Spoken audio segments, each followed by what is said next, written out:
Foam rolling the bottom of your feet. Obviously, remove your shoes. You can be in a sock or you can be barefoot. Put the foam roller, put your foot on top of the foam roller. Just roll back and forth, rotating the foot from each side, getting all the way to the bottom of the heel. Small little motions, and then large motions on the interior portion of the foot and exterior portion of the foot. So you're really getting deep. This is awesome if you have any plantar fasciitis issue. It's just great overall to increase flexibility, to relieve tension within the foot, considering we use them all the time.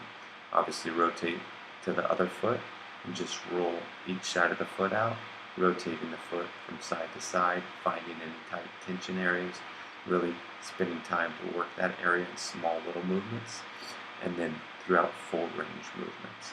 That's how you foam roll your foot.